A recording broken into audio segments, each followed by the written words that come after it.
Hello and welcome to episode 197 of the Ego Chall Podcast. My name is Preston Byers, and as always, I'm joined by my co-host, Justin Binkowski. And on today's episode, we are going to do our annual power rankings and preseason award predictions.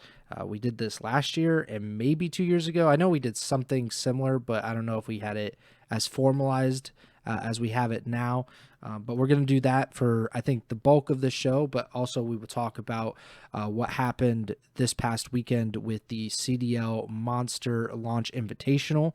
And that definitely affected our power rankings because I certainly would not have maybe been as generous to some teams and certainly not as down on other teams if this tournament had not happened this weekend. And we'll get into some other stuff as well, including the passing of one Gorillas. So we will get on to all of that. But before we do that, how you doing, Bake? Man, I mean, bring up passing of Gorillas. That's entering Harambe territory. I don't know if it's too soon or not for that, but yeah, That was like happy. 10 years ago. That gorilla has been dead longer than it was alive, I think. But yeah, happy Thanksgiving Eve. Happy Thanksgiving to everybody. Um, like Preston said, yeah, we got our first official tournament action, even though it was an online tournament. There was some talk on the Twitter sphere about whether this counts as like a championship or whatnot. I saw that. I don't know if you saw any of that. I didn't really put much thought into it because I looked at it as like a kickoff, especially it's an online tournament. But I get the argument because of the prize pool and whatnot. But yeah, we got our first tournament action of Black Ops 7. We got our rule set now for um, the official start of matches coming up here in a little over a week. The map set. We got our final uh, roster officially confirmed now. Surprisingly, didn't go into December. We officially got it. And yeah, I'm rambling, but we got a bunch of stuff to talk about with power rankings, preseason stuff, and all that good jazz. So yeah, might as well jump right in. Yeah, I mean the only reason that this is being talked about as a championship is because Optic won it. Like, let's be real about that. Like, if our boys Orgless at the time, if they had won this, I don't know if people are talking about like let's add another championship to the total or anything. I don't think you. I also just like in general because the CDL broadcast was like kind of all over the place. It was like a real casual thing. They weren't like commentating on every single match. They were just popping in and popping out when they could get somebody in the lobby. I think that just kind of like shows that this is not something that should be counted toward any kind of championship. Like, this is not even a frag cup. If you want to use like a really old example of like online tournaments. Well, I saw people saying like it's a 2K or a 5K, and I didn't want to go that far because I mean that was for pro points. Like this was still at least like I think it was 20,000 or 25,000 for Something like first that. place. Like it wasn't nothing, but yeah, I think this is just I think you made a good point there about the eventual winner having an impact on that conversation. But regardless, yeah, it was just good to get to watch some competitive Call of Duty for the first time in a couple months. Yeah, and let's just talk about it real quick, and because we'll talk about I think a lot of it, or at least in relation to specific teams as we go through our power rankings and maybe even the preseason award predictions.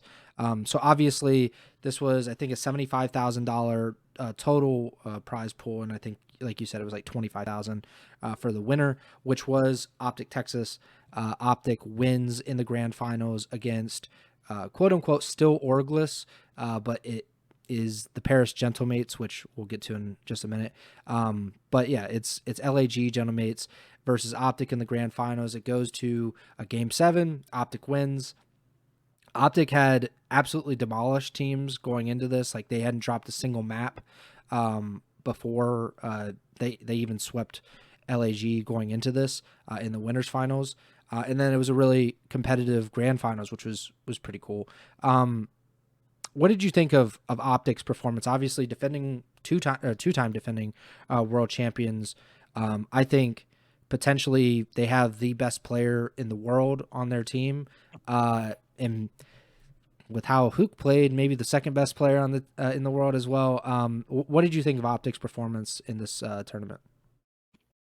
Yeah, I mean they didn't lose a map until the finals against Gentlemates. So pretty dominant showing to start to the year. I think a lot of people, uh, most people heading into this tournament had Optic at the top or in the top two at the very least of most of their power rankings, and I think this just further illustrated how you know the bar's been set basically, and Optic have shown what they're capable of on the new game right out of the gate, and coming off of a season last year where at the start of the year they not I guess not the very start, but they had all the pred situation and the 0-18 stretch there Mm-hmm. for Major 2, like a strong start to the season uh, is probably a much more welcome sight for a lot of Greenwall fans. So I thought it was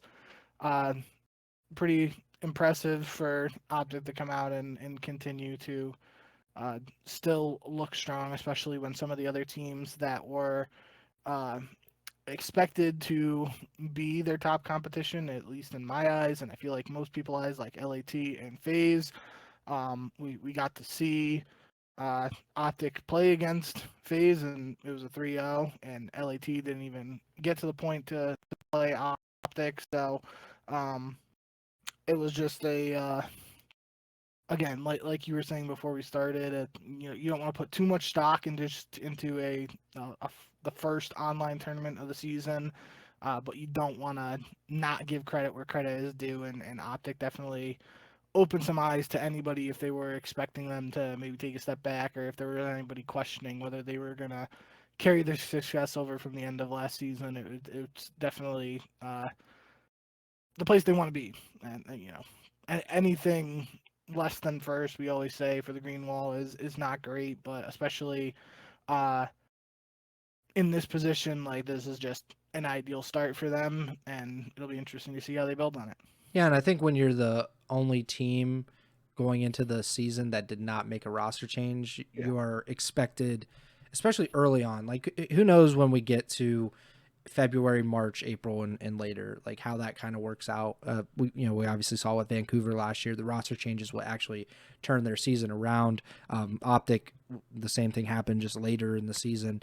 But obviously Optic is defending world champions. Like I said, I personally think probably the best player in the world on their team, and everybody else is kind of figuring things out with this roster. Like they play Carolina. Carolina has one person from last season on their team. They played FaZe. They had two people. They played Gentlemates. They have no people, right? So I think that could play a factor. Obviously, they're still great, and that I have some pretty bold predictions, I think, later on in the show about Optic in particular. But yeah, they looked awesome. Even in the grand finals where they lost 3 maps, they lost Colossus by 1, Colossus Search and Destroy by 1 in round 11. They lost Colossus Hardpoint by 10 points, 250 to 240, and they lost Exposure Overload 5-4. And in most of the other maps in that series, it were pretty decisive wins for Optic. So I think that bodes well for them. But I also do want to give a shout out to Gentlemates because, I think we were both really high on this team coming into this season. I feel like they're not being talked about enough as kind of like a true contender. And I think a part of that is the LAG stank on them a little bit because even though they're not technically LAG anymore, I think that just kind of holds over, especially being one of the worst teams in the league last year. And just, you don't really know what's going to be like when none of these guys, they've obviously Envoy and Ghosty played together, but like this team didn't play together last year, and people are probably kind of on a wait to see basis with them. But that was really good to see them make a run. They obviously had to drop down to losers bracket to get back into the grand finals, but they beat Miami, LAT, Cloud9, and G2 Minnesota in this tournament. So, Miami and LAT is a pretty good back-to-back start to the season, preseason, whatever. But yeah, I'm pretty happy about Gentlemates. What do you think in general of how they performed this weekend? Yeah, I wouldn't say that. Uh, how do I want to phrase this? I feel like other people were just more down on this team when the reports came out, as opposed to you and I. We were just higher than them on a lot of other people, and not in the sense of like, they're going to be the number one team, but it felt like there were just a lot of people that were dismissing this. I know even like Yeah. on the flank, they were talking about potential uh, clashes and like off out of the outside of the game personality Yeah. clashes and whatever, and like that's uh obviously the guys on the flank, former pro players who know some of these guys and maybe have teamed with some even and have those past relationships, they would probably know more about that than us, or they would know more about that than us if they know these guys. So um that was kind of like a little bit of a red flag to me, just in the sense of like I was looking at this team on paper and I'm like, I really like this squad. And Yeah. then hearing that noise outside just made me question it a little bit. But this placing for them in this first tournament kind of like was like, okay, maybe, at least from the start of the game, like I do know kind of what I'm talking about, I guess. So, little certification there for us in terms of expectations for the squad. Not gonna take this result from just this one tournament and run with it and say Gentlemates are second best team in the game or anything like that. But um, I just think like, especially with the season Neptune had last year, like pairing that with a strong AR player in Sib who might not have had the best year last year, but obviously Ghosty and Envoy coming over from a strong season too. Like it just felt like an Envoy and Neptune SMG pairing could work, especially we've talked about Ghosty at length now, his multiple iterations of being a role player to being the superstar on the LAT team to then going back to a role player on LAT, and then now what role will he fill on this team? Like there's just so many angles to look at this Gentlemate squad from, and I'm really excited to see how it plays out for them. Uh, but I do, again, like there's just the fact that there's been the chatter from outside looking in that there could be potential like clashes or whatever from a personality standpoint on the squad that does, you know, have me a little concerned, but it's not the end of the world, and obviously winning fixes a lot of that. So, Yeah. or at least it can. So, if these guys get off to a hot start, I think it could be a strong season. And we talked about it last year at multiple points. There were times where Gentlemates wasn't even, you know, playing more than one or two series at LAN tournaments, and their matches were still some of the most watched, most viewed Yeah. matches of the season. Just that fan base is craving for a contender and craving for a good team to support. So if they were supporting a team last year that really struggled, if this team gets off to a hot start, that could be a really good sign for the viewership of their matches and the viewership of the league as a whole. Yeah, for sure. And I think, like you said, it's kind of validating for us when, you're really high on a team and then they do well to start, you were like, okay, like, we were right. Like, at least for one weekend, we were right. We'll see if that kind of lasts. And like you said, there is stuff going on, or potential stuff that could go on, like interpersonally, but our job or our idea is not to dive too deep into that, like, because if we did that, I would never have predicted that the Optic Dynasty would have made it. Like I would have never predicted Crimsix to be like a 3-time world champion, because he clashes with almost every single teammate that he's ever had, really. And I mean, other teammates, like his former teammates, have said that is like he's a really tough guy to be a teammate with, and yet he's potentially the greatest player of all time. That's just how it goes. I really do think a lot of the conflict is just they're all very competitive, and sometimes that kind of boils over. We saw it with Impact in 2013, like a lot of talent, a lot of really great players, but sometimes it just becomes too much and those teams break up. But if they have basically the same life cycle as Impact, then it kind of worked out for Gentlemates in the end, even if they break up by mid-season or whatever the equivalent of Anaheim would be, causing the breakup of Gentlemates. I think that would be a good trade for Paris, but we'll see. It's obviously we're not even into the season. I think we're gonna have to be slow rolling that. But yeah, they finished second in this tournament. It was a 16-team double elimination tournament. Every CDL team was involved, except one technically, and then there were 4 challengers teams that were also involved in this tournament. I thought it was interesting that only one of the challengers teams won the winners bracket round 1 match. And then I want to say that only one won the losers bracket round 1. So pretty much by the end of losers bracket round 2, like all the challengers teams were out of the tournament, if I'm not mistaken. I think that's just kind of how it goes with like pro-am tournaments. We've seen that. In this case, it was Omit Brooklyn. They beat Surge in round 1 in the winners bracket, which we've talked about it before, but Vancouver is, I mean, it's essentially a challengers team. Like, it's a super young team with a lot of relatively inexperienced guys. Like we said, Gwyn has the most experience on this team, and he's like 21 years old, and he's been in the CDL for like 3 seasons.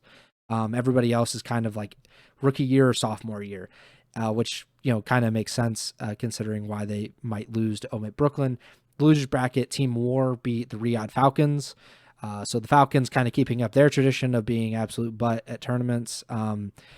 I think it's still pretty surprising that War was able to pull that off, especially with our boy Douglas Sensor Martin leading the charge. I did see he had like a 0.6 KD at this tournament, so not great, but he got the dub against Falcons, and then they got beat by LAT. So I don't know if there's going to be any call-ups here from the challenger scene, but congrats to Omit Brooklyn. I mean, Omit's been like of all of the orgs, and it has been basically Omit and War have been the orgs that have like really been on the challengers train for years now, even when it makes absolutely zero sense to if they're just talking about the financials of it. So I'm happy to see that they won, but there were a lot of really weird results in this tournament, and I don't really know what to make of it.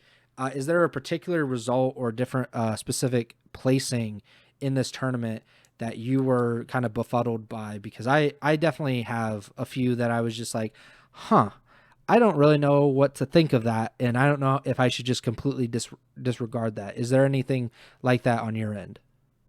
I think the 2 that are probably most surprising. I don't think most surprising. Well, in a positive way, the most surprising was that the 3rd, 4th match was G2 versus Cloud9. Yeah. I've said it multiple times now that I thought Cloud9 had the potential to be a team that starts out hot like last year's Carolina.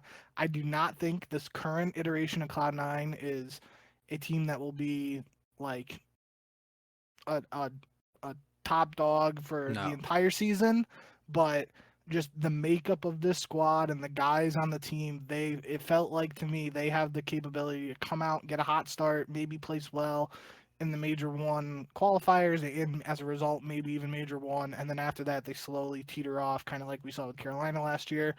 But to other people, it was probably a little surprising to see them in that losers semifinals there, and then G2 was surprising probably to everybody. Yeah. But to me in particular, I did not envision a G2 versus Cloud9 loser semis, but that's where we're at, and not even that. G2 beat Thieves 3-0, and then they beat FaZe 3-2 to get to that matchup with Cloud9, which they won, and then they get 3rd because they lose to Gentlemates in the losers final. So that's a pretty good run. G2 lost. I mean, that sums it up right there. G2 lost 3-0 in the first round of the winners bracket to Royal Ravens, and then they go on a losers bracket run from round 1 to beat Stallions and Omit Brooklyn, which is 2 amateur teams. It is what it is. But then Thieves, FaZe, Cloud9 to get to the Gentlemates match. Like, that's again, not going to put too much stock into this, but I think that's a little bit of okay, we're going to have to keep an eye on G2 here and see what they got cooking up for the start of the season. Because maybe that's, I mean, last year with Minnesota, they baited me a lot, and then Yeah, they did. I fell for it way too often. They had a ton of game fives and a ton of reverse sweeps and a ton of almost reverse sweeps where they got to the game five and couldn't clutch up. Um, I don't know. Maybe this is a different year and they get those early results and build on it from there. I don't know, but I'd say those two teams, from a positive aspect, G2 and Cloud9 surprised me. Uh, FaZe, obviously, or sorry, not FaZe. FaZe, it's weird It's a when little FaZe doesn't surprising. get a top placing, Yeah. but they did better than Thieves, so I think Thieves is the bigger surprise Hmm. in terms of underperforming, and then Boston getting double first rounded, and Falcons too with the loss to uh, Team War. Those were two of the other surprises on the losing end there. Yeah, like real quick, Thieves is really surprising because they didn't even beat a CDL team at this tournament. They beat Telluride Bush in winners round one. They get swept by Gentlemates in round two. They drop down to losers. They play War. They 3-0 them, and then they play G2. G2 3-0s them. So they got 0-6'd by the CDL teams, and then they beat Yeah. the challengers teams. Not great. I am a I am an admitted Kenny skeptic, so if I want to push an agenda, I certainly will use this. But like obviously LAT had bad performances, especially online last season. They had bad performances on land too, like where it's just you're expecting the world of them, and then they don't show up, and then they go on a massive run, and they're the best team in the world pretty much within 3 weeks of that. So I don't really know if you can really make anything of that. Same with Yeah. FaZe, because FaZe did beat Koi in this tournament 3-2. Then they play Optic, they get swept, they drop down, and then they end up losing in game 5 to G2. So who knows really what to make of it. I would say the Falcons one was definitely like the most concerning because we've talked about it, but like the big question mark has been Exnid, and even Exnid does not make you lose to obviously lose to FaZe, like whatever, but then to lose to Team War with Censor on the team, like that makes me that's like a pretty bit, like if it's not a red flag, it's a very dark yellow flag. It's kind of orangish. So I don't know what to make of this tournament. I I wish I would have done the power rankings before this tournament and then gone back and just made another set of power rankings to see how much it actually changed my opinion on things. So my actual power rankings are kind of a mix between them. When it suits me, I disregard the result of the launch invitational, and when I need it to back up my narrative, I use it. I think this is a cool thing that they've done. I hope that we see it next year. I did like that teams were streaming it, so it wasn't Yeah. just on the CDL. Obviously, that did not happen for one team in particular, and I guess we're blaming Temp for that. I guess I didn't know how that worked, but not great from Telluride Bush, aka TJ's team, for not streaming the matches, and they got like Barstool's attention, which I thought was hilarious to get called out by Barstool creators for not streaming. But I mean, what are you expecting of that team in particular? I will say, I not the team that I would pick to stream personally, but what do I know? That's all I will say is there was obviously some of the three guys from Barstool who were involved in starting this challenger's journey with Telluride Bush. Um, they obviously just don't know that much about TJ in particular. Not even blaming any of the other guys there, but like TJ's the last person that I am expecting to, if I'm gonna be like, yeah, I need you to stream, do content, do videos, etc. TJ is just historically never that's never been his vibe. Like he'll throw the stream on here and there, but he's more of the competitor. When we've had the classic debate over the years of being a content creator while being a pro or just being a pro, like, you know, longtime viewers know all about that. So that was a funny little saga. I mean, Jersey Jerry, I think he's hilarious from Barstool. He had like his tweet. He was at like a funeral, and then he was trying to watch their match against Thieves, and there was just no POV of it because Thieves wasn't streaming too, which I think that's also probably agreement. kind of interesting. Of all the teams to not be streaming, like Thieves not doing it and then underperforming is a little bit weird, but so that was just unfortunate in terms of, like, you know, the TJ and crew, like if they were playing basically any other team in the first round, their match, there would have been like a match link for you know the Barstool guys to watch, and there just wasn't. But then Jersey Jerry puts out that video of him ranting, which he does for the Steelers a lot, which is how, you know, I've come to know him over the years. And that got like 4 million views or something crazy on Twitter, and you know, that's the potential for this. Like, I was texting you about it. Like, this isn't an actual Barstool team; it's really just 3 guys who work at Barstool trying to do a Challengers team. But with the power of that Barstool network and their reach on social media, like, it could be huge, and it's a huge opportunity for TJ Spart, ProLoot, and Capsule to, you know, like, I just can't fathom not trying to take advantage of this opportunity to grow their individual brands as much as they can, especially when they're in challengers. Like, this feels like a really good opportunity. So we'll have to see if they learn from it, and I still expect them to be a good challengers team as they actually last as a roster and and don't change up with it. Yeah, I think it would have made a lot more sense if they had been like, hey, Fellow, can you stream? Like Fellow's team just in general, because, I mean, Fellow streams, and like he's a really nice, like, content-friendly guy. So, Oh, yeah. like, he would have made a lot of sense. Obviously, if they'd probably known that Sensor was streaming, like, Sensor is, like, the guy to do this, even though his POV was probably actually hilarious because he hasn't played competitive in so long. But I mean, they won a match, and that's more that could be said than Telluride Bush. So I did love that that Donnie was kind of taking heat on Twitter. It's like, I mean, he's the coach. Like, I don't know. Like, he's a coach. He's basically like volunteering to help the guys that he's friends with. And if he was actually on the team, I'm almost certain that they would have streamed it because he would have streamed it. So yeah. Shout out our boy Tommy, Donnie.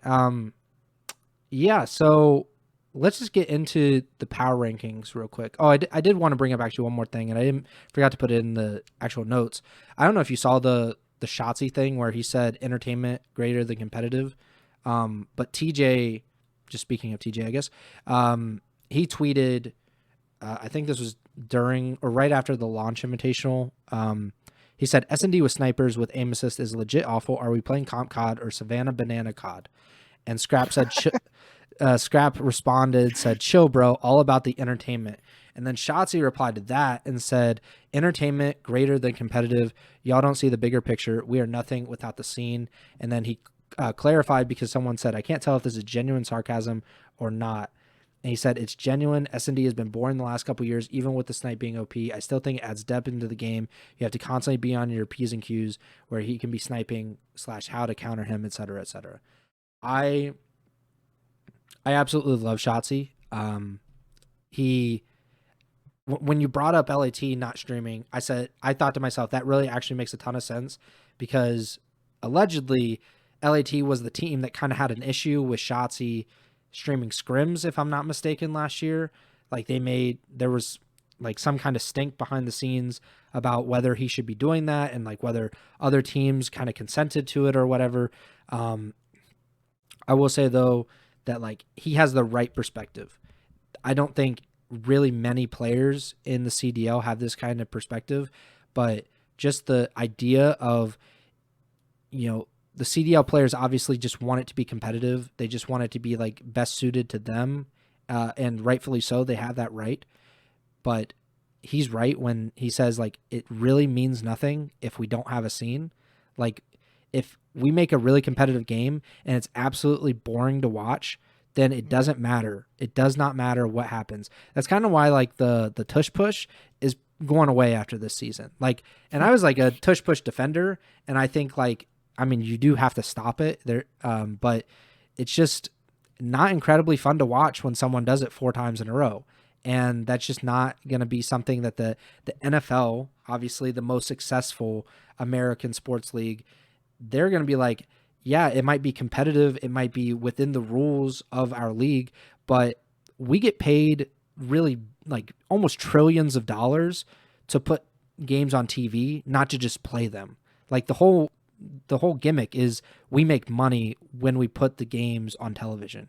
And if people don't want to watch it on television, we don't get that money. So that's kind of what I think the CDL should be going after, is obviously with as big of an audience as they could get with it being on Twitch and YouTube, just make it as entertaining as possible. Obviously there has to be some parameters. I'm not saying bouncing betties are going to be in COD and shotguns and everything, but there is kind of some give or take, or should be, in competitive, where the pros might not enjoy it to the degree that they want to, but the viewers get something out of it and it's worth it in that regard. So I don't know if you had any thoughts of that. I forgot to put it in the notes before we started here.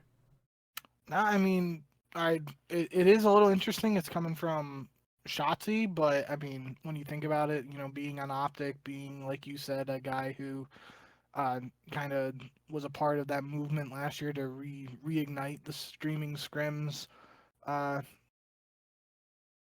and yeah, I think we've both said in the past we would like to see sniping in some of these other games. It really hasn't been an option, just because of how strong the aim assist has been and how strong the actual snipers were. Yeah. But it feels like in this game they might have found a way to make it work. I think it's still being tested. The other problem in past games that is a big issue in this game is smokes. Smoke grenades are obviously a good counter to sniping, because if you know a guy is sniping middle, you can throw a smoke and just block that off. But especially we saw it in the Monster Invitational in the finals. I think it was the last map. Envoy threw a smoke like at his feet, and he just completely one-wayed the guy on Optic in the smoke. Like he could see the guy fine, and the guy on Optic clearly couldn't see him. And head Ego Chall correspondent Tremi has also said to me that smokes are just insanely broken in this game, which that has been a major Yeah. issue That's been over the past constant. couple of years.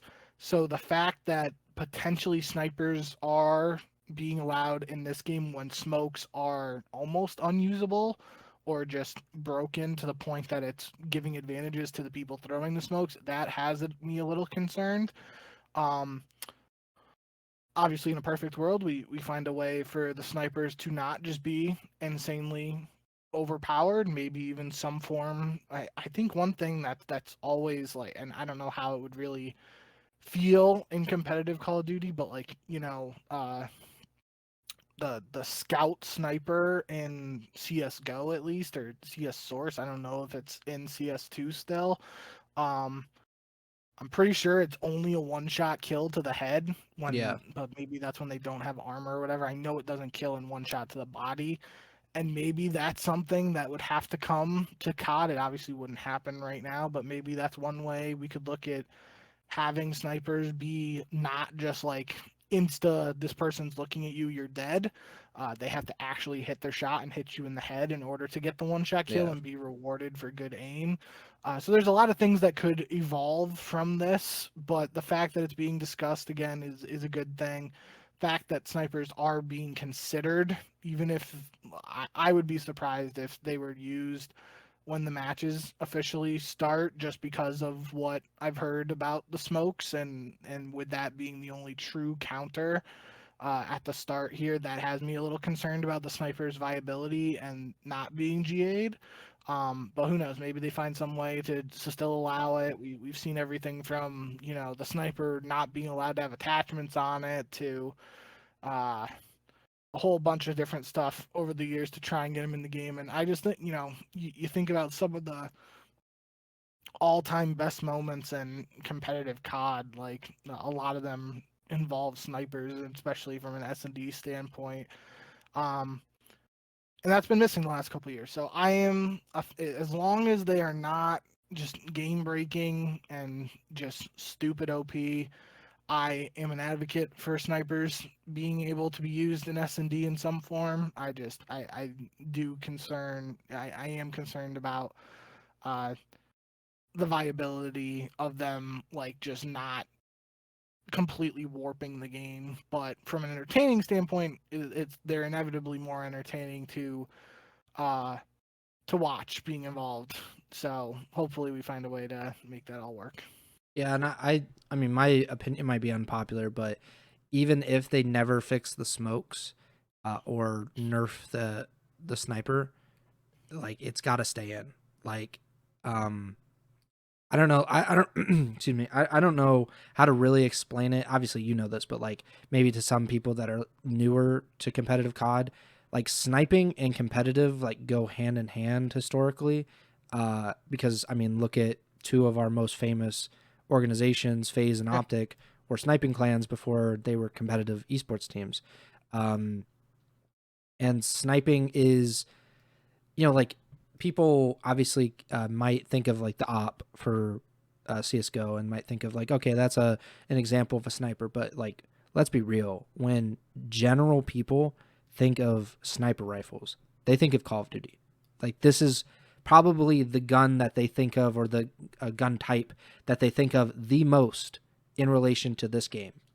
And I think when you say we can't have that, we're not going to use that in our probably our most famous game mode in terms of search and destroy. Maybe, I don't know, team deathmatch or kill confirm might be more famous to a general audience, but like certainly competitively search and destroy is king.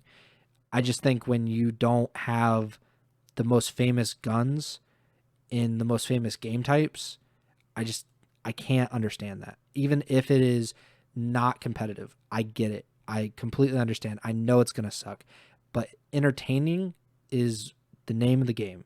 And I remember Simp, I think at BO4 Champs, just going on an insane kill streak with the sniper on, I forget what it's called, but it's like the orange brick on the outside. But like I remember vividly, I can picture him sniping and the crowd going insane for it. I think that's really what we need to be making sure that we have here in terms of competitive. I just don't want to see it go and go back to just ARs and subs for S&D, and I just think that waters down the game. And I don't know if you can really grow the esport as you want to if you are always kind of catering to what is the most competitive, even if it is the right thing to do in terms of kind of the ethics of it and making sure that it's the fairest way to do things.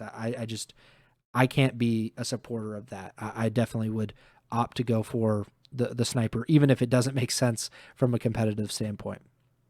I think we should real quick, because we're just kind of we're kind of circling this, talk about the map pool and rules before we get into it, because we're talking about like metas and all that. So after the launch invitational, the CDL put out their official maps and modes for at least the beginning of the 2026 CDL season. So in Hardpoint and Search and Destroy, there will be 5 maps each: Hardpoint, Blackheart, Colossus, Den, Exposure, and Scar. And then Search and Destroy, there will be Colossus, Den, Exposure, Raid, and Scar. And Overload, there will be 3 maps: Den, Exposure, and Scar. Interestingly, Raid not in Hardpoint, more importantly, Hardpoint, and also not part of Overload, which I remember, I think Merc talking about it on the stream, and he said like, I think it was Miami versus somebody, and they were playing on Raid Overload, and he's like, this is really, really rare to see any team doing this. And he basically said like, because teams aren't really expecting it to be in the map pool, they're not really practicing it. And like some teams, I guess, during this launch invitation were like, let's play it because of that, because teams aren't really prepared enough to play on this map. I think he said that Telluride Bush tried this as well, but I don't know, like raid not being in hard points kind of a miss for me. What do you think of this map pool based on like what we saw this weekend, especially? Yeah, so that was the one surprise for me with Raid not being in them for Hardpoint. What I saw on the timeline, there was I can't remember what spawn in particular, but I saw somebody tweet like we're really not playing Raid Hardpoint because of one spawn, or something like that. So I'm not sure exactly what one it was. I think it um might have been like chaining from Garage Hill to Basketball Hill. Like one, I don't remember the exact. I I couldn't think find that the is, tweet, yeah. so but something like that. Um, the fact that one spawn could keep out a map like Raid is a little concerning, but glass half full here. The fact that we have options of from the new maps in the game, that has to be a good sign in my opinion. Like there again, heading into this season, we were basically like we need raid in all three modes because we don't know what to expect from these new maps. Um, so the fact that arguably the greatest competitive Call of Duty map of all time isn't needed in the hardpoint rotation on launch could be a good sign.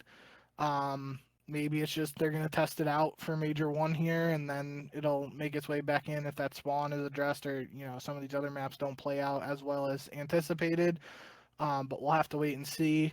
Uh, that is the other development from this though that I wanted to tie in based on Raid Hardpoint not being included.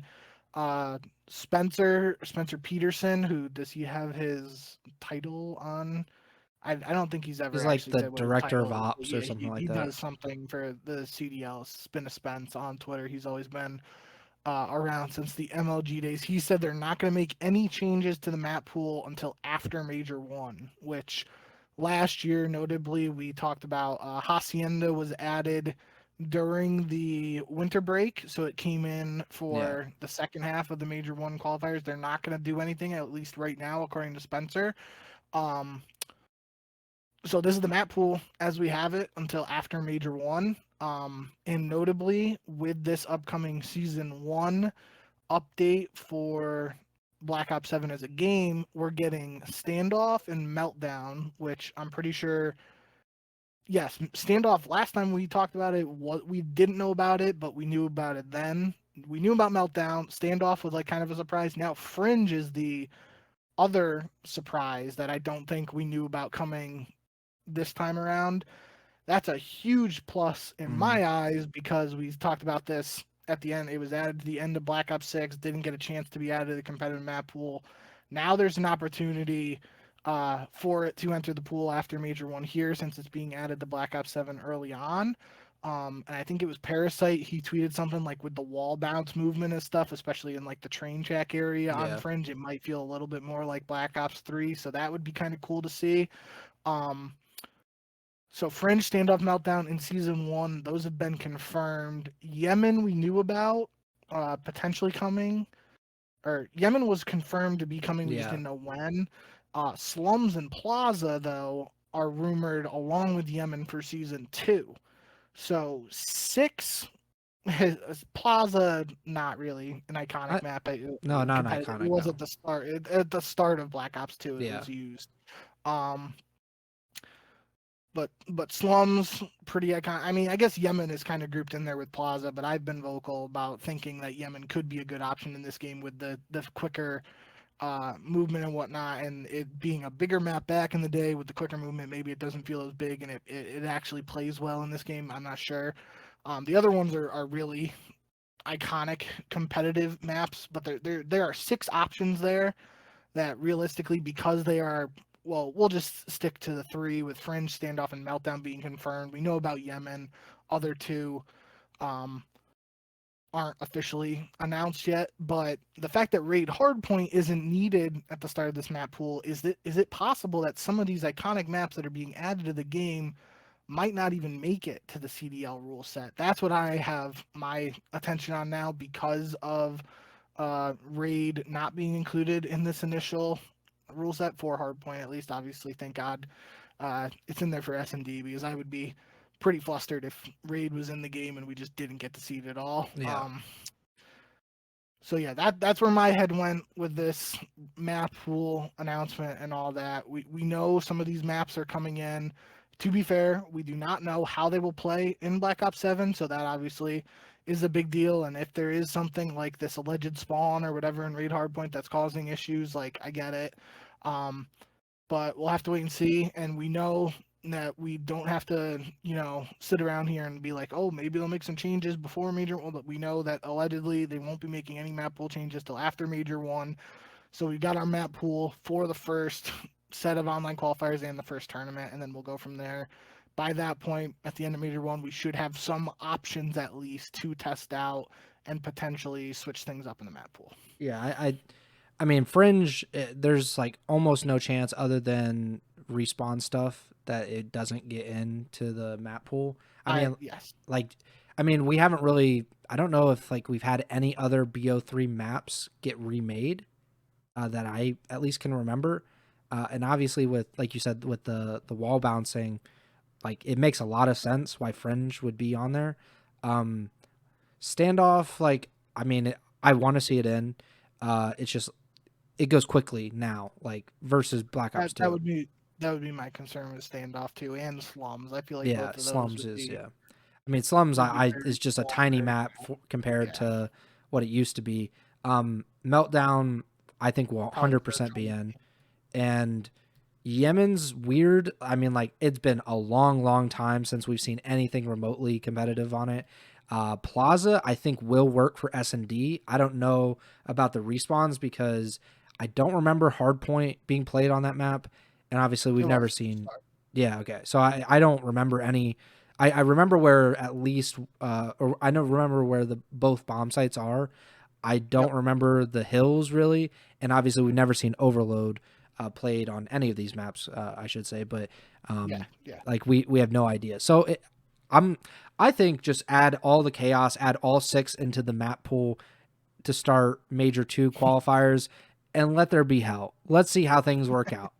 I mean, why not? Like, I mean, I don't know where we got off on the idea that we could only have 5 maps for... It's for the veto process. Change the veto process. What are we doing? Like, why does there need to be 5 maps? Like, that makes no sense to me. You should make it as big as possible, because then it tells the teams, hey, you don't get to just like hone down on like these 3 maps, maybe practice a 4th, and then you're going to perma ban or perma veto 1 map every single time. Like none of that. Like we're going to bring in like 8 maps, have fun. I don't know how you're going to practice it. You're going to have to figure it out. And like that's personally how I think it should be done. Preston World League. I mean, I've said that before. Like, I would love for grand finals of champs to be every map in competitive played in that series. Like, obviously, it might not go the full distance, but every map is on the table, which it shows like that's what you got to do. Like, it's a best of 11. Like, hopefully, you practice all your maps before the biggest tournament of your life. And I mean, that's obviously a little ranting territory, but I just don't want to see like the same map over and over and over again. And I think that's what we're going to get. Like, it's going to be like scar, and I'm going to lose my mind. And I just don't want to lose my mind when I'm watching the CDL, basically is what I'm saying. But Spence, he commented, said, obviously map pool won't change until after Major 1. And then someone responded, said, this is the wrong answer, man. They come out in 2 weeks. And he said, map pool is currently strong. No need to make instant changes. Those new maps can definitely provide variety in the future without a doubt. I personally don't like that. I think like the break is long enough where people should have the time to test it. And especially what if there's a really bad map that we find out in the next few weeks of CDL matches? Like one map just doesn't work. Like it's boring. The players don't like it, whatever the case may be. You're telling me like, it's like, yeah, we're not going to change it. Like there's no rule that we can't change it. We're just not going to during this like 4-week break. I don't know, like the hard and fast rule to say that. Maybe they backtrack on it and, they switch it up at some point. But yeah, I think it's a little weird, but that at least we have the maps going into the season. We know what we're dealing with going into next week. Let's get into these power rankings because obviously we've talked about the tournaments and everything and around that to this point, and we're almost at an hour. So, the power rankings. Do you want to go first, or do you want me to go first? I'll go first. Okay. I'm sure you probably did in typical Preston fashion your more creative rankings in terms of like actually naming the tiers and whatnot. I started to try and think of some of my own, and then once I got to literally the second tier, I was like, I don't even have a good thing for. Initially, I was gonna have Optic and LAT in the top tier, and then I was gonna have FaZe on their own in the tier below that. And I was looking at it, and I'm like, I don't really have a good way to name this because I just don't know. Like, I'm not putting FaZe there because I think they're like the third best team in the game now, but I think they should be. It's just I had a hard time thinking of how to phrase that description for the tier. And after that, I was like, well, if I'm struggling already, I'm just going to scrap it and we're going with the typical S, A, B, C, D tiers. So, um, yeah, like you said, I actually did do my power rankings before the tournament, and I did make some slight changes to it after the Monster Invitational. So that was one that I already said there with I initially had Optic and LAT and S, and then FaZe on their own in A. Right now, I got Optic on their own in S, almost winning the whole tournament without dropping a map until the finals. Like that just kind of solidified it for me. Like they're the best team in the game. They're the team to beat right now, Yeah. coming off of the World Championship. So I was fine having them on their own in S. A tier, FaZe and LAT, no particular order there. I think probably long term for the season, LAT should be the second best team, and I even think they could be a true threat to Optic if Abizi and Hydra get firing in all cylinders, and if Kenny has a true bounce back year. Um, then for B, I thought the B tier was interesting because I feel like some of these teams could have been in a tier with FaZe if you had LAT moved up, or some of the B and C tier teams could have been in their own tier combined, and I just didn't want to have too many teams in the same tiers. Mm-hmm. So for me, especially based on them getting to the finals of the Monster event, I got Gentlemates in B tier, and then Toronto Koi. Um, the Toronto pick is more just a vibes based thing with me, just because I think this team has the potential. I really like the Joe Deceives and Real SNG duo. I've always been high on Clean X. It's going to be a question of what insight we get this year. But Gentlemate's performance, I think it was like the flank and breaking points power rankings. They were going back and forth between Gentlemaids, Koi, and Heretics, and like where to put them. And I think they ended up putting them all together. For me, I put Heretics in C to start just because we didn't even get to see Trakes play in this Monster Invitational tournament. Eric Boom played, and it was something with visa issues, him not being able to get here yet. So there's a question of whether Trakes will even be able to play in the initial matches, and we already had a bit of a question mark on this Miami team, even though they had uh, a lot of solid guys and a strong end to the season last year with three of those guys on the team. Just a new guy coming in and being a question mark when we don't know much about him. I've got Miami at the start of C tier right now. Nothing uh, against the guys who played well last year there in Rancor Super and Metals. It's more just a question of what's going on with Trakes. Is he even going to be on the team at the start of the season, or are they going to have to play with Eric Boom or some other sub due to visa issues and whatnot? So we'll have to keep an eye on that. And then in C tier with them, I had Falcons and G2. I initially had G2 in D tier and Boston in C tier, and then I flipped them with G2's performance in the Monster Invitational. Falcons, I think a lot of people, even before the uh, Invitational tournament, people were down on them, and I thought I was a little higher on them, but pretty disappointing initial performance from them. I just didn't feel like they have too much potential there with Celium and Pred and the Bulldog to put them in D tier in my opinion, even though they had a D tier performance at this first tournament. So if you or anybody else put them in there, I can't be mad about it, but I am hopeful that maybe they can uh, figure things out and get things righted there. And then final tier for me, which would basically be the 4 teams that don't make champs, is the way I looked at it, would be Boston, Cloud9, Carolina, and Surge. I think again talked about Cloud9. Like I think they have the potential to have a strong start to the season, but I'm not sure how sustainable it will be for them. And that was even before their performance at this tournament.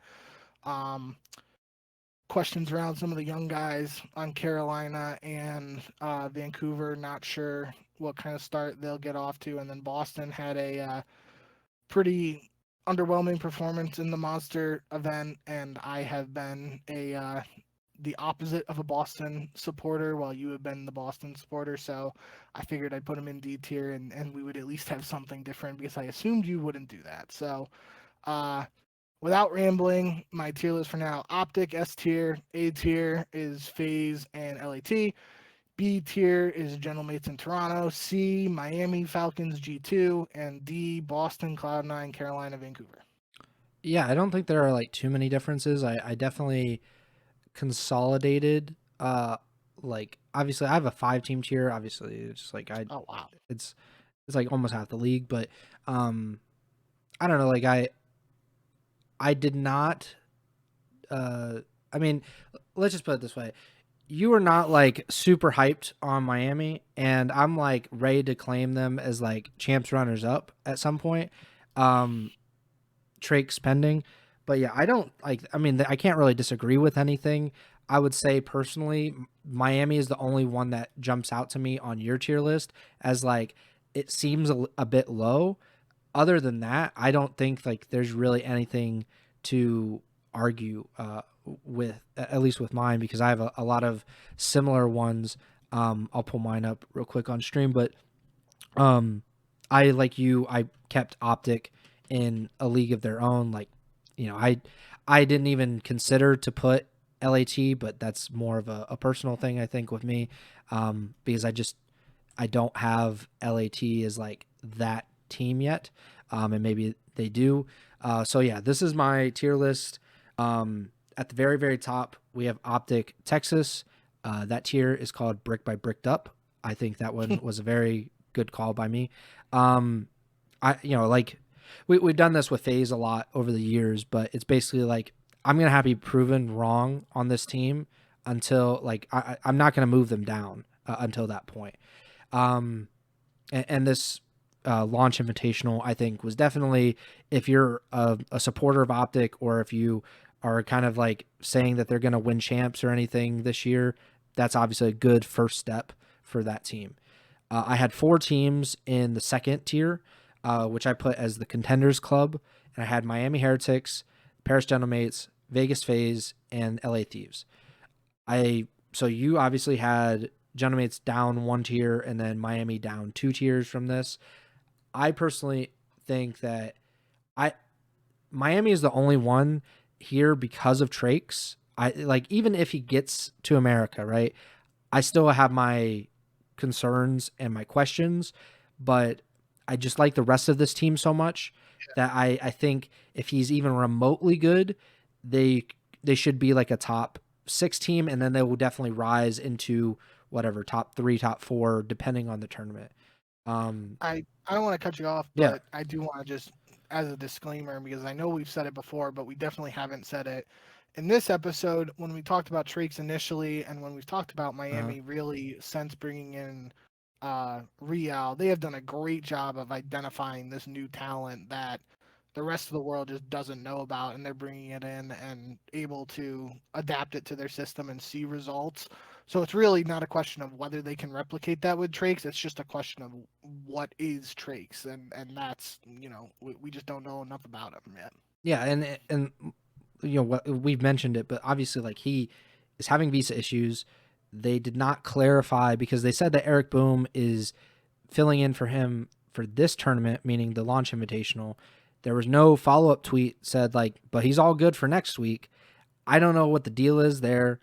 that obviously scares me. Miami benefited from that at one point in time with Real because he was originally on Carolina. He had visa issues early on in the season. Later in the year, he goes to Miami, and the rest is history. They have a really, really good time with him until he decided, I like Toronto better than Miami, which, I mean, not many of us probably picked that, but yeah, like I think that's a big question mark, and depending on what happens with that, they certainly can fall in these power rankings.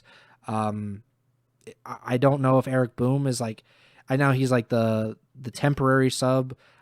They have a lot of history with him. I don't know if they say Trakes is not going to be ready until at least after the holiday break. If they bring in someone else for those 2 weeks and they're like, okay, let's just kind of get by until we can get Trakes. I don't know what the deal is there, but at this point, like if he's in there, I'm gonna just say that they're a contender.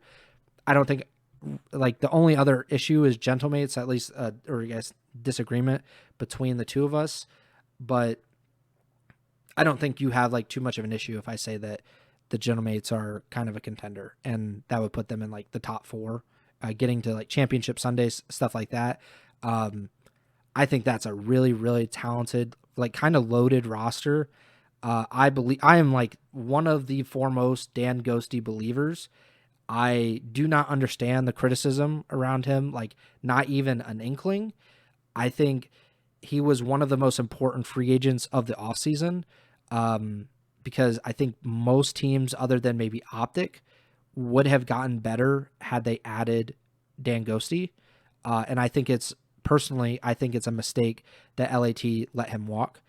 Envoy is kind of in a similar situation that he's criminally underrated, but he's also generally, like, because he's on such talented teams, quote unquote, the worst player on the team. But if he's your worst player, like, life is good at that point. And I think that he's probably the worst player on Gentlemates. And that means that life should be pretty good for Paris going into the season.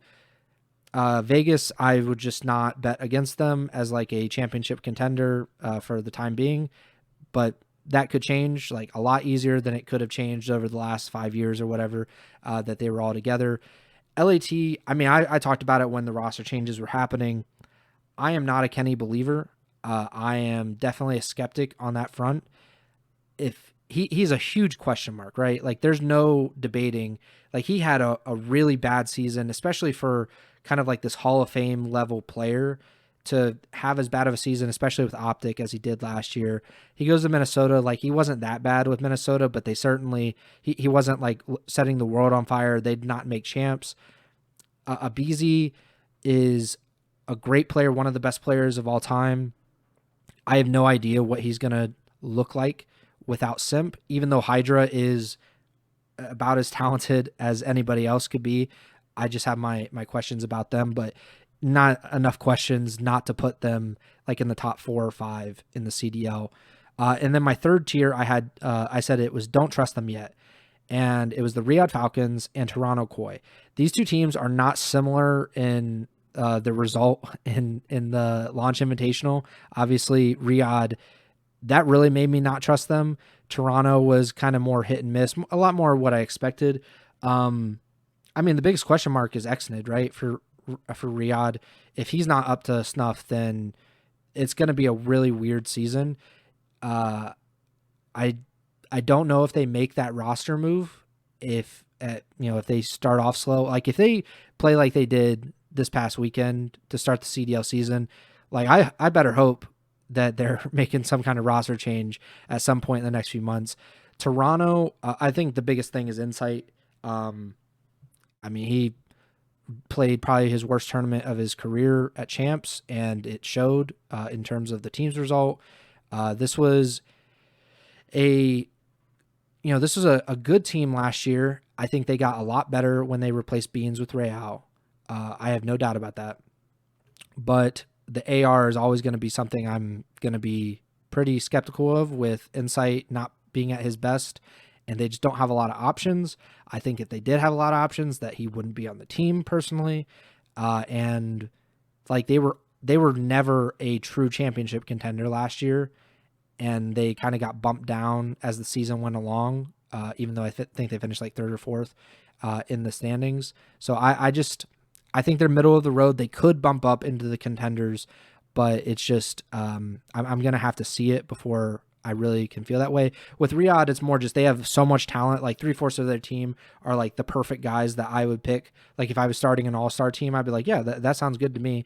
It's the fourth, and I just don't know if he's going to drag the team down so much that they're not going to make it.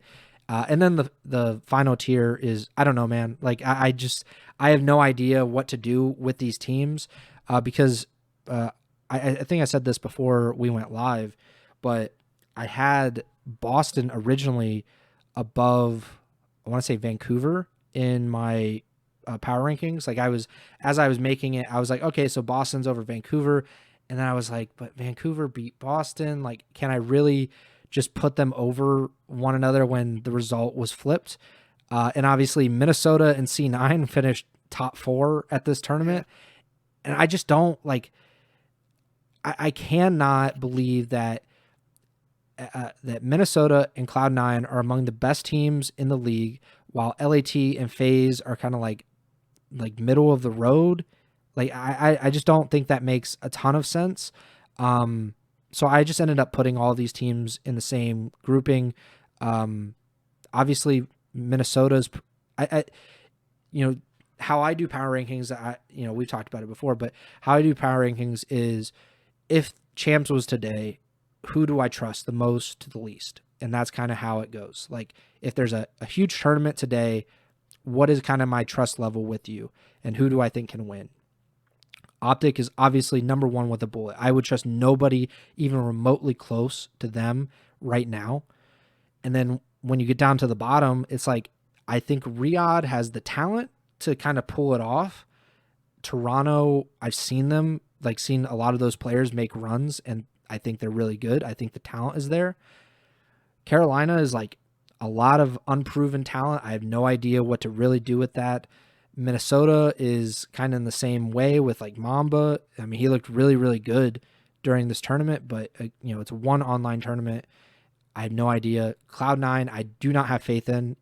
Even though, I don't have faith that they can win a championship. I don't look at that roster and be like, yeah, they could go win champs.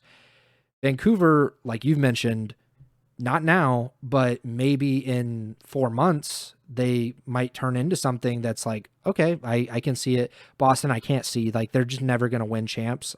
They could get close like they did last year, but I can't, even as a Boston supporter, I can't say that they're going to win champs, even though they definitely, I think, improved their roster going into this season. I'm not going to believe that they're a champs contender at any point. So that's why I grouped them as the way I did.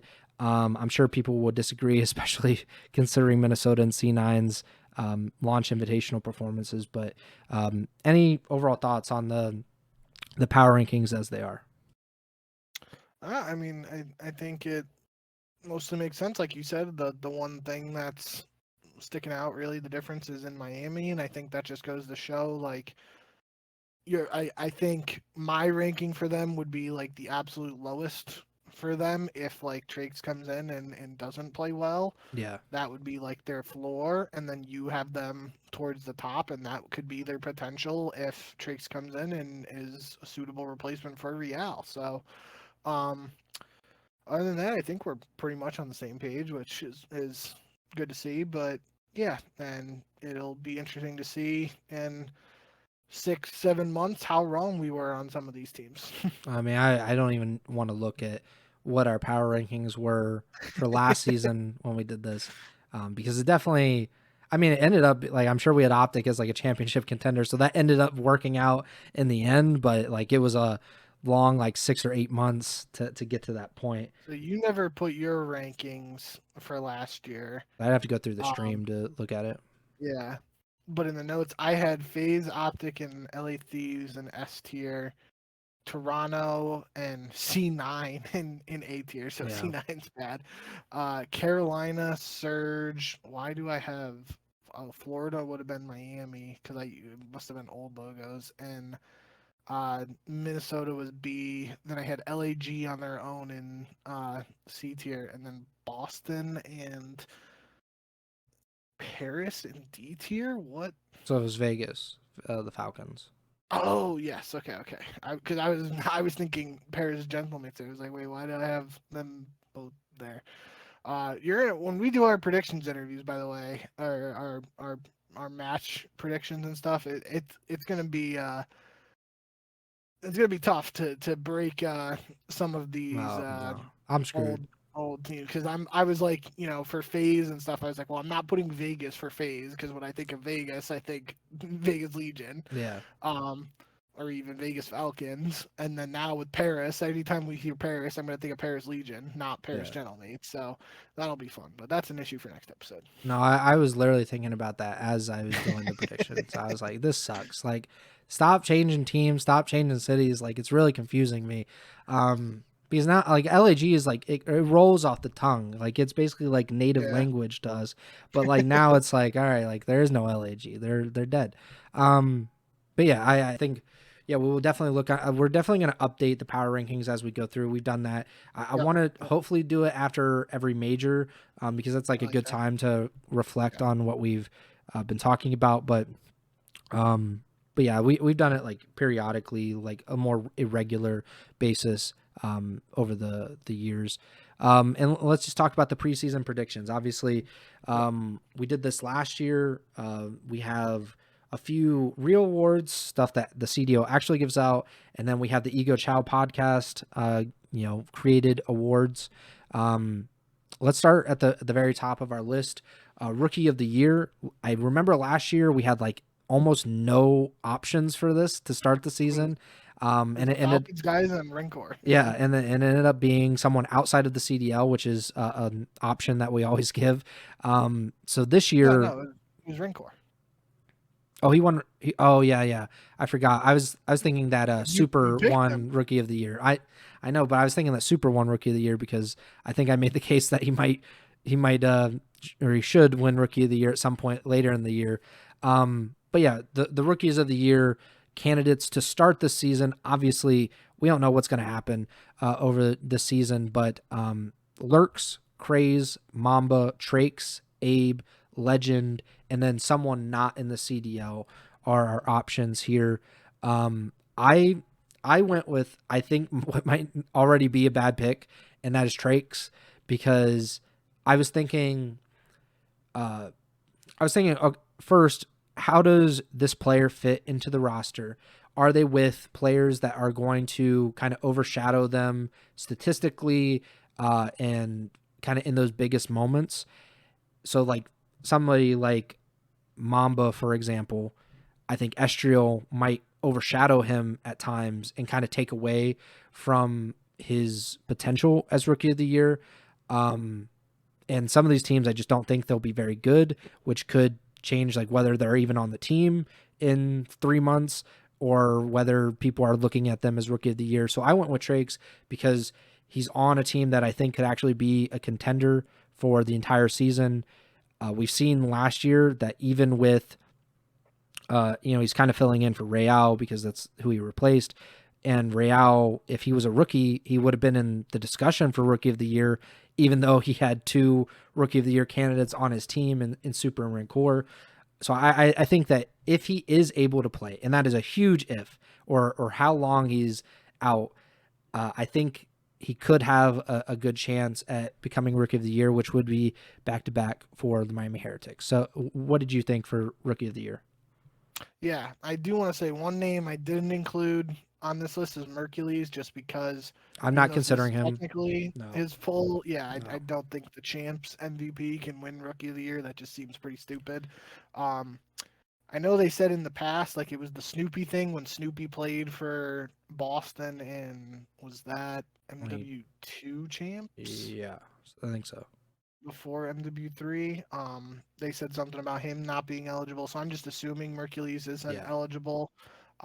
If for some reason he is, that completely changes this conversation because I think that's an easy answer there. yeah, definitely. Um, but I did go with Mamba. I kind of took the thinking of you. I do think Trakes is in a position where if he plays well, he is joining the best team of these other teams that the other candidates are on, because like Larson Craze on Carolina, Mamba, Minnesota, Abe and Legend on Vancouver.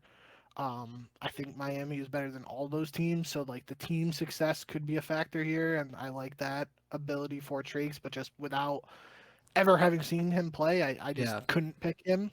So I'm going with Mamba just because, like you said, kind of basing it on him playing well in this Monster Invitational and the team doing a little better than expectations. I think he's got a good shot. I know last year I went with, I said somebody not in the CDL right now. I think it's just been proven at this point that if you don't start the year, it is very hard for you to win Rookie of the Year. And I think Super like had the best shot Yep. of somebody to ever have a shot at winning it, and he didn't even get it because he just didn't play the full season. So I really think the guys Lurks, Craze, Mamba, Trakes, Abe, and Legend, those are like the 6 legit candidates.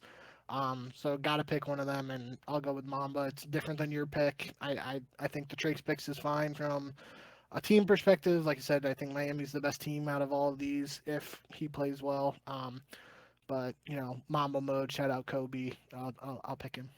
I think you have to play at least like a third of the season to even have a chance. And if you play only a third, you have to pretty much win out. Like it has to be like if Mercules had won Major 3 with Toronto and then he wins Major 4 and then champs and stuff like that. Like yeah, I think he's gonna win it. But Well, like champs wouldn't matter. They yeah, do the voting. but like if he wins 2 majors and that's like Yeah. really all that he's played, I think he might get it.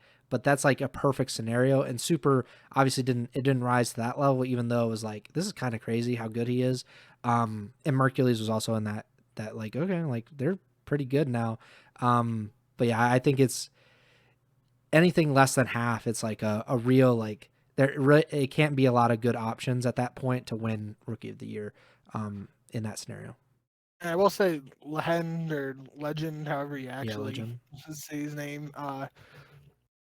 He's got the talent. He's a winner in another game. So like if he ends up being the Rookie of the Year, like that's a really cool storyline, and Yeah. I can see it happening. But I just right now it's tougher to envision just based on like he is just he He's green. from a lack of experience. Yeah, green is a good way to put it. Like he just doesn't have that experience that these other guys have, at least playing in challengers. So it'd be a really cool storyline if he pulls it off. I'm not gonna pick him, but if it does happen at the end of the year and like he just like turns into a monster, I wouldn't be totally shocked. To kind of illustrate how weird it is, other Halo players like Bounds and Renegade are starting in challengers. So like I don't know if they're going to be any good in challengers. Like that's kind of the hard thing about this. It's a tough comparison to make, but Shotzzy, when he got his first start here with the Dallas Empire, I just remember like that those initial matches he was really struggling. And then I'm pretty sure it was I can't remember the exact way. I think it was Hook or they had Shotzzy using the trophy system and smoke grenade or something. It was more of like a slower paced SMG without the dead silence and being able to run around. And then they switched Hook to take the trophy and they gave dead silence to Shotzzy and let him run around. And that kind of unlocked him. And that's like maybe that's something here where Legend is like just a slow start because like you said doesn't have the experience and then something happens and something clicks and we see the MVP Halo caliber player that he is in COD. That'd be pretty cool. I think obviously like when we make these comparisons, because there are only so many Halo players that have come over and like actually had success, but like the ones that jump out are like obviously Shotzzy, Hook jumped back and forth, like that's not Frosty, Enable, Formal. I don't consider like the OG guys like Krim. Like I know he was a Halo pro to begin, but it was like so long ago. Like competitive COD was just in a different state and I think he also jumped back and forth a little bit back in the day.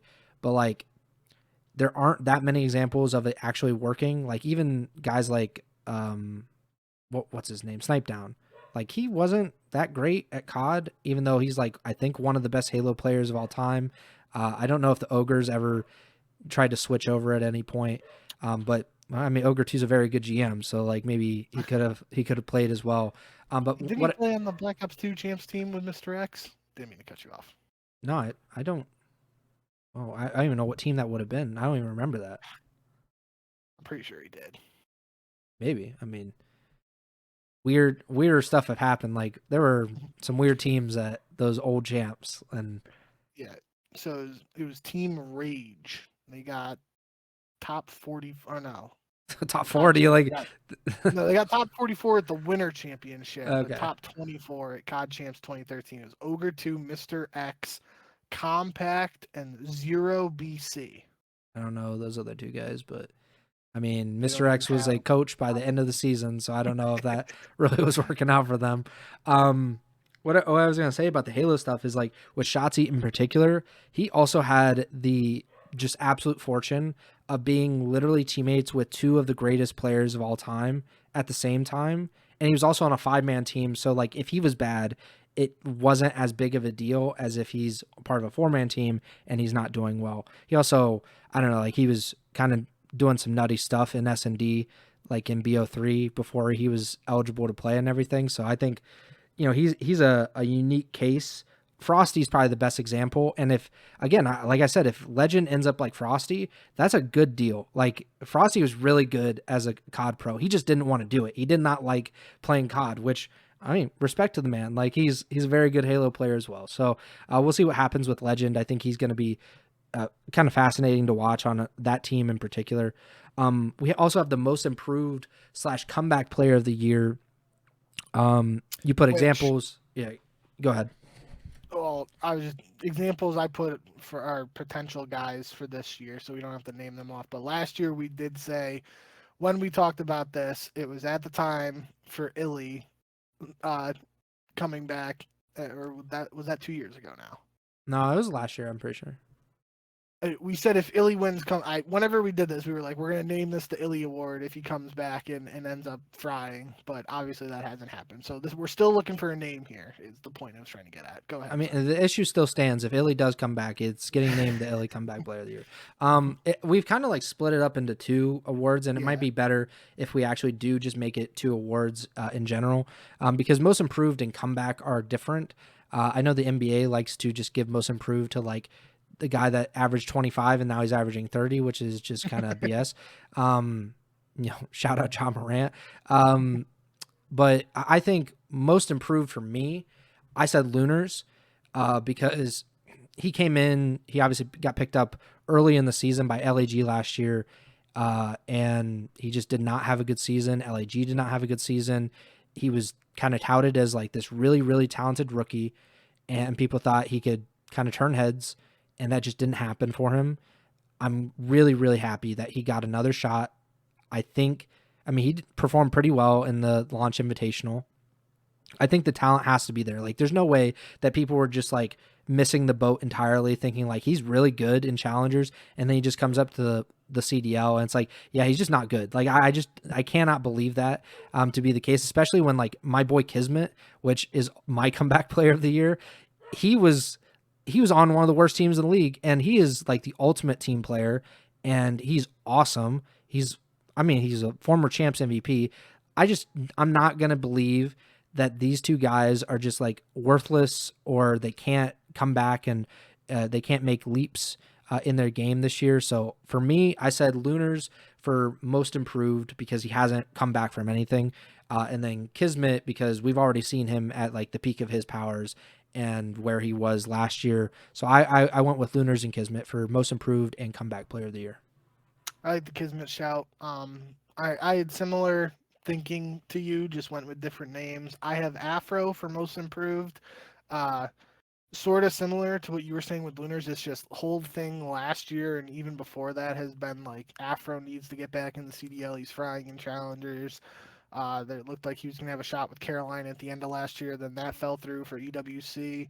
So that it feels like this has been a waiting game here. And now he's getting his shot at redemption, and he has to capitalize on it, because if he doesn't, then he's probably on the outside looking in again for the CDL. Definitely. So I got Afro for most improved. I'm expecting him to come back with a vengeance. And then comeback player. I really couldn't just pick one, but I had similar thinking to you. I got Kenny or Insight down here, and it was really it's going to be obviously individually whoever has a better uh, season would probably end up getting this fictional award. Hmm.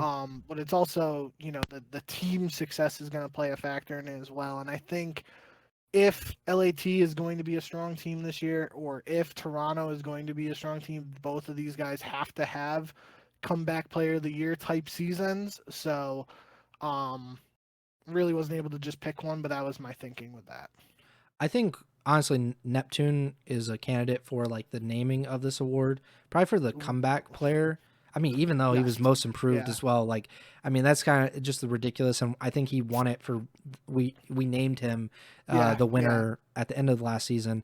I don't like again like subject to change. I think if Illy ever plays a CDL match again, like he's getting this award. But yeah, I like the picks. Afro could also fit in the comeback player of the year because I mean it's obviously been several years now, but he was really good with the London Royal Ravens, and then I don't know, like he's kind of been out in the wilderness for a while now, and like you said, if he doesn't perform this season, I just don't see him getting like another chance like anytime soon. Like maybe he has to go down to challengers again and really start winning tournaments again. Kenny's a really interesting pick. Like he's ripe for the comeback player of the year because he could literally win champs this year, and then all that talk about like he might look back at whatever I said and said like he's one of the worst players in the CDL when he was with Optic, and it doesn't matter anymore. And Insight is also a really good pick, so I can see literally all of these happening, and they honestly all might happen simultaneously, and then we'll just have a really hard time picking at the end of the year as to who actually wins. First roster change, we've always like I feel like we've always done this, like even when we weren't doing awards and predictions and stuff, because it's always the most interesting thing to think about Yep. is like which one of you guys is going to make a change 2 weeks into the season. Last year, I think Optic. yeah, like it was the defending world champions and they made it after the second week of the season. I don't remember who we. First week. Oh yeah, it was the first We week. only played 2 matches with Fred. I don't. Who did we? Do you know who we picked for last year? Like who we predicted? I would guess that Miami was one of us because I think they had a substitute to begin the season, and we're I picked always. Miami and you picked Toronto. Yeah, I was not. Again, I was not a big. I'm not a big. Yeah. I'm not a big beans guy. I gotta say it. And also Joe, I was not entirely sure of like how it would work out with everything. But I mean, obviously that was not the case because they never made a roster change. I bet like if they had $1 billion, they would have given it to Mercules after Major 3, but things just didn't work out like that. The first roster change for this year, though, I did not think that there was like a real easy pick here because I don't think that there's one that's like one. You never know when these teams are actually going to spend money to actually sign someone, which is a big thing. And two, like some of these teams are just really loyal, and I don't think that there's one team that's like, yeah, they're really bad. Like I don't even know what they were thinking when they put this roster together. So you go first? Who do you think is the first roster change of the 2026 CDL season? So I'm gonna put a stipulation out here. We are Okay. not counting Trakes for Okay. this first I roster put change, Miami if it down happens. because of that. Because I was thinking like, I mean, he might get replaced like in 2 weeks. If he doesn't end up playing and gets replaced, I'm okay with that counting. If you want to count that, but like if Eric Boom counts, No, it no, no. starts the season and then Trakes comes in and fills in. Like we're not counting that Yeah. as the first roster change. So putting that out there. But you brought up money. You brought up some of the teams being willing to make changes and stuff, and that's where my head went with this. So I have Falcons down as the first team to make a change. I think we saw last year they gave the all Saudi roster an opportunity and they made a change probably quicker than either of us actually expected when they scrapped the project halfway through the year. Um, they've now allegedly, reportedly invested an absolute boatload of money into Celium and Pred and Kismet. And I think if they get off to a shaky start, they are going to be eager to spend more money and make a change to replace Xnid. Um, but that was the big factor for me as well, is thinking about some of these other teams and the financial situations. Like, I don't think Boston, if Boston struggles, I don't see them making a change just because they haven't over these last couple of years. Same thing with Carolina. Cloud9 even really didn't, like, they allegedly are having the cheapest CDL roster ever or whatever, so they kind of went out the window for me. Minnesota really didn't want to make a change last year, and then Kenny kind of fell into their lap. So, like, some of those bottom teams really just, like, from a financial standpoint, it didn't make a ton of sense to me to pick them to make the first change. So that's why I was like, okay, financially it doesn't make sense for them. I could financially see Falcons just being like, yeah, screw it, we're gonna spend more money and try and make an upgrade on somebody. So I'm picking Falcons for a first roster change because of that. Okay, so this is crazy because this just happened yesterday. There was a report that the Saudi Arabia Public Investment Fund, which is like the sports washing kind of like arm, basically, that or what they use to sports wash, they are reportedly running low on cash, and they are considering pulling out of several of their investments. So we'll see if that is. Let's see if All right, Call of Duty League. I'm not changing my answer. I wanted to say it because That's funny. I mean, maybe they'll be like the CDL actually is a better investment than like heavyweight boxing or the PGA Tour. I don't know. I mean, I personally would invest in the CDL before the PGA Tour, but that's just me. Maybe it happens. I don't know if that will affect it. We've seen teams that are seemingly in financial distress, like just continue to spend money and continue to do things that I did not expect them to do. LAG is like a perfect example when they were dying and then they just kept making changes. And I don't know, like Boston's also one of them, but like you said, I don't think Boston's going to make a change, at least be the first team to make a change. Maybe they do at some point, shuffle someone out, bring someone in. I said Miami if we're counting Shrakes, because I do think that there's a possibility that it basically is the Real situation where he's not able to play before the winter break, and sometime during the winter break, they actually sign someone as kind of like a permanent part of their roster, because they just don't want to they don't want to have to rely on Trakes, coming in or when that might be. So I said if that counts, Miami. I said Cloud9 is an option because I just don't believe in that roster, like even a tiny bit. I absolutely adore Vivid. I think obviously it was a really bad move by Carolina to drop him, no matter what his KD was, because they fell off the face of the earth after dropping him. He would also be a good comeback player of the year candidate if he's able to be on Cloud9 the entire season. But yeah, I just don't believe in the team.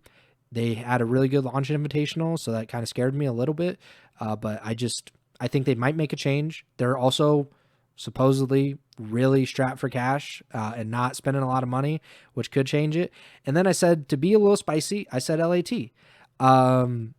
LAT, historically, one of the more active teams when it comes to roster changes. Nade Shot, really it was JCap, I think, that was getting blamed for it. But they were making a ton of roster changes a few years ago.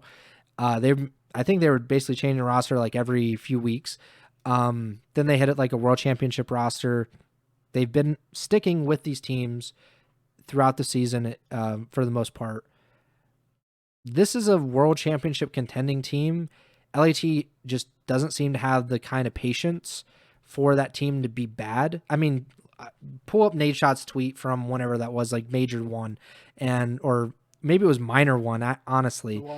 Yeah, and I mean, that's, I've said my piece on that, but like, I think that does kind of illustrate, maybe if they don't do well to begin the season, maybe if our boy Kylo Ken does not do well to start the season, maybe there's a change. They seemingly have the money and the willingness to spend money to improve their roster. I don't know who that would be. Like, they, in my opinion, foolishly let Ghosty go. So who's going to replace these players? Scrap is not getting replaced. Hydra's not getting replaced. So it comes down to Abizi and Kenny. Kenny is by far the most vulnerable of those four. I I think there's a chance. I don't know if they'll be the first. But I really just don't know with any of these teams who's going to pull the trigger. And we saw last year with Optic. Granted, very different circumstances, but I mean, World Championship teams or contending teams do make roster changes when it is necessary, even if it is very shocking to do so. MVP. So I think we're pretty good on these MVP picks. Like we're always like within the top 2 or 3 in our picks typically. Yep. Did we pick Scrap last year? Do you remember? I'm assuming I picked like Simp. That seems like something I picked Scrap. Okay. And you picked Celium. And then for Champs MVP, I picked Celium and you picked Scrap. Yeah, that does make sense. Yep, I remember that now. So MVPs in the past: Shotzzy in 2020, Simp in 21, Celium 22, Hydra 23, Simp again in 24, and Scrap last year. We're in agreement on who we think the MVP is this year. It is like I said it at the beginning of the show. He literally might be the best player in the world, and he's like 20 years old. He's played like, I don't know, 15 CDL matches in his career. It's Mercules. I think obviously Hydra, Scrap, Simp, Joe Deceives has I think a legitimate shot depending on if Toronto is able to compete.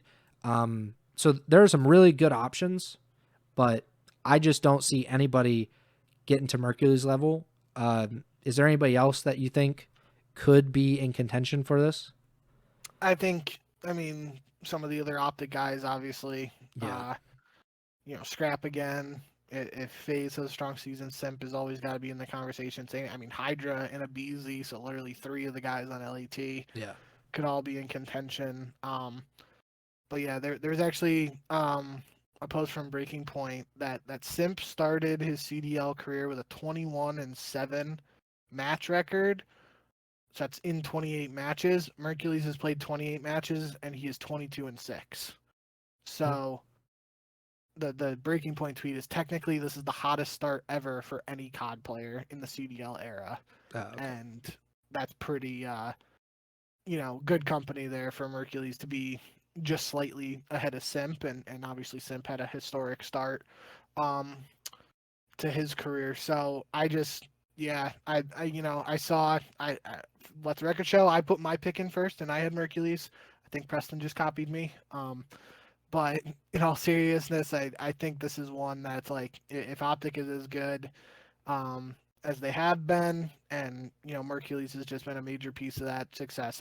I mean, it's scary to think about, but like realistically, it's only going to be his first full season in the CDL, but there is a legitimate shot this kid might just be the best Call of Duty player in a very long time. Like he just, all of the off-season tournaments that Optic was doing with like, Scump and Embos and Crim and Formal, like some of these retired guys on old COD games that Mercules possibly never even played before picking up, like he was frying in those. Like I think this kid is just a natural gamer, and everything we've seen so far from him early on, and especially in a game right now dominated by an AR meta, and it's kind of like a do-it-all AR, and that's kind of like, he was picked up to be a flex, and like, a flex getting like a do-it-all gun, like it feels like that's a recipe for success here for Mercules to be the season MVP. Yeah, I think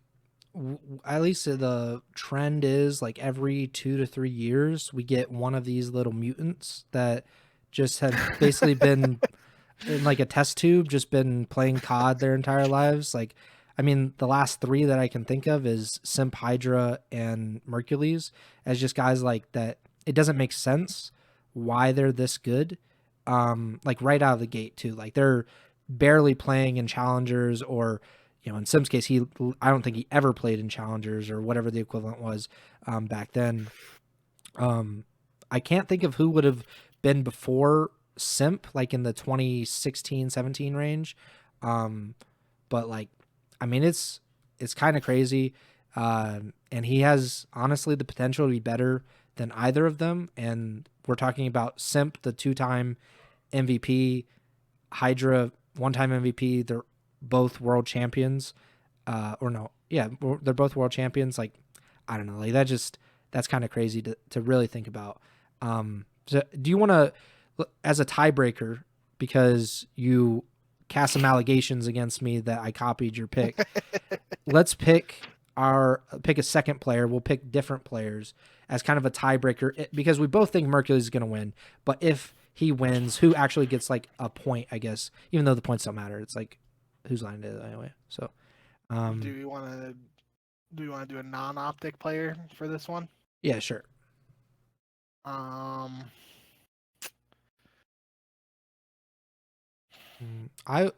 I I will go with Hydra. Cool. I'll take Scrap then. Okay, so that works out. So that's our little tiebreaker, and I guess if Hydra or Scrap win, then we'll get that pick as well.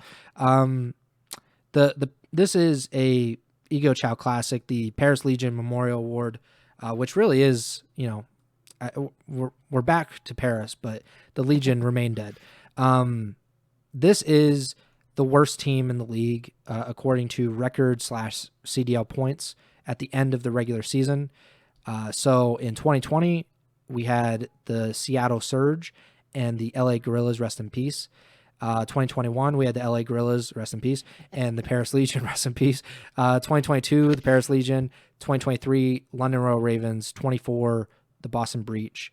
And in 2025, it was the Vegas Falcons. So the only team remaining of that is the Boston Breach. They're the only one that has had the same team name and the same city that they soiled with one of the worst seasons in CDL history. So this is who we think is going to finish last at the end of the year. It really pained me to type shocked. This. I don't know. I think I was having a mental breakdown when I was doing these notes. I said the Boston Breach. I think that will come as a shock to the millions in the audience tonight. I don't know. Like I was a little scared, I will admit, about the launch invitational. I thought, losing those matches was not great for my boys. I do not think that they will. I think they'll be able to compete and be like upset spoilers like as they were last year, but I don't know. I think the league is better this year, to be quite honest. I think some of these rosters, I don't believe in C9, but I also believe that they could win enough matches to kind of get out of this danger zone. Pretty much like Carolina, like you said, last year. And I think Minnesota is probably not going to have the worst season.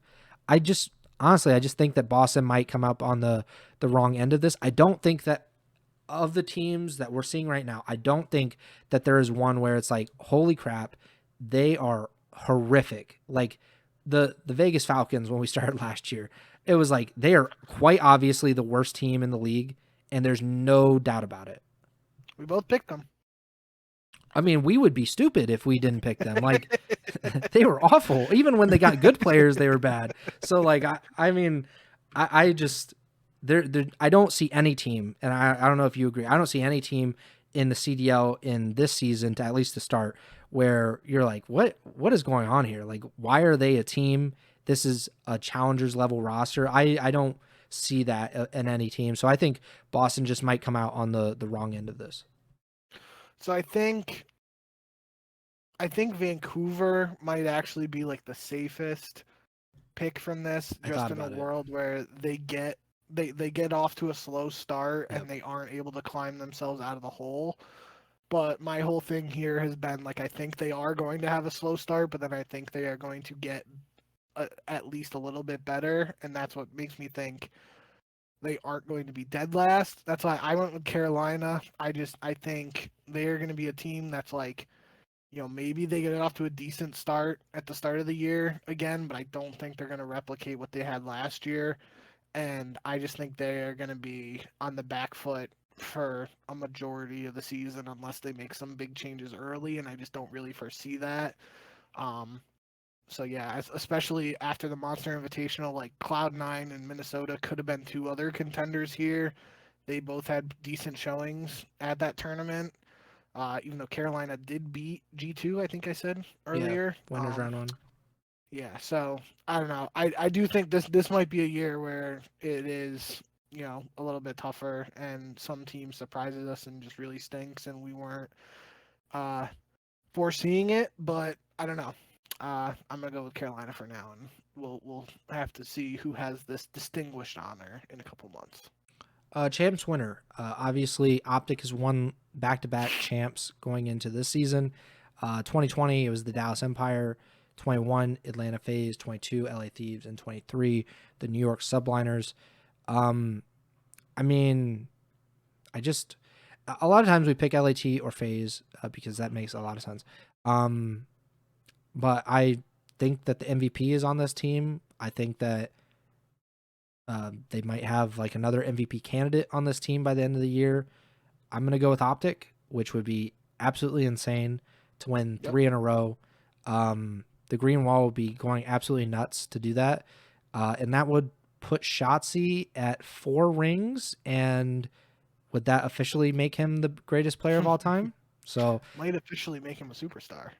Yeah, Aches would be absolutely just destroyed. Who do you got as the champs winner? I'm going LAT. I think it's going to be similar to last season where we saw, not necessarily a slow start, but like they got better as the season progressed, and it was just champs was the one. They didn't show up in final form after looking like the undisputed best team for a solid chunk of time before Mercules joined Optic. Picking Optic to get a three-peat though, that's so tough. It's like in baseball nowadays, like the Dodgers just repeated in the World Series, and it was the first time in 27 years, something like that, since like the 90, it was the 98, 99, 2000 Yankees. So like it's something that's just so hard to do, and three-peating is even more hard than going back to back. So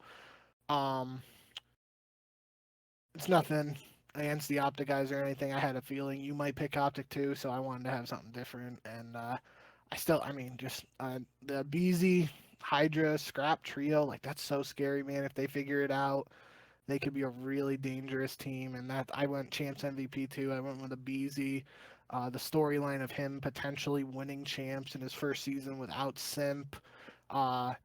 Possibly separating himself in that ongoing conversation of where they both rank in the all-time list of players. Abizi would have another ring over him, and that would start a cool narrative. So that's where my head's at for that. Yeah, and I said Hook. I mean, he would also be a really great story too to get his 3rd ring, and I mean, like, he's got to have one of the most unique careers of any CDL pro. Like his story is amazing. The only reason I didn't say Mercules is like a lot of times the champs MVP is not the same as the actual season MVP, even if it's like the same team. I think, and I didn't really think about it until we were talking about the champs winner, but like if Shotzzy, like if Optic wins and Shotzzy becomes the first 4-time world champion, like if he plays remotely well, like statistically, I could see them giving him champs MVP because like this is such an incredible honor that they it just kind of get caught up in the moment about this one player making history. So obviously long time to go. I think it's in June, so we won't be really talking about champs MVPs for a while now. Obviously this was a large gigantic show. Gargantuan. Yeah, whatever he said. But yeah, this has been nearly 2 hours, one of our longer episodes in a real long time. But I liked it. I mean, I love doing the power rankings and the predictions and everything. And we will check in with the power rankings probably in the next 2 months after Major 1. We will never touch these preseason predictions until like June when we're doing our champs wrap up and everything, or champs preview, I think. But yeah, I think this was a great show. I appreciate everybody who tuned in and watched. We had a few people come into the stream. Chris Mendez, London Bex. I appreciate you guys stopping by. Always appreciate the support. If you can do so, please like, subscribe, or follow the podcast feed wherever you're listening or watching on. We're on Apple Podcasts, Spotify, Amazon Music, and as well as YouTube. Please subscribe to the YouTube channel. Follow us on Twitter at jbink with 2Ks, at Pres Byers, podcast tours at Ego Chall Podcast. We will be back next week. So we're planning to be on a regular schedule. We're not doing 2 shows this week because of the holidays and, going out of town and stuff. But starting next week, I think we might start doing our 2 shows per week. Next week, we will be talking about, obviously, the first set of CDL 2026 matches, the predictions for that one. I think it's going to be a great show, a great season, and I'm very excited that the CDL is back in our lives again. That does it for me. Bink, take it away. Yep. Thank you guys, as always, for all the support. Like Preston said, shout out the guys in the chats tonight, but also shout out everyone who tuned in to the last YouTube video, which was our best, most viewed YouTube video in 9 months. I think I texted you, it was our most since we talked about optics struggling at Major 1 last year. So pretty wild to think about, but if that's any indication for what the views could look like for the rest of the season, it's got me even more fired up for what's to come. And this is just the tip of the iceberg. We got so much more. The predictions next week, and the matches actually start. The online matches do tend to drag a little bit, but a new game will help with that. And then we're right into after the holidays, right back into a couple online matches and our first lane event. So really looking forward to the season. Hope you guys are too, and hope you'll join us on this journey as we bring you guys all the coverage and whatnot throughout the season. So thank you guys as always, and remember to send the chow.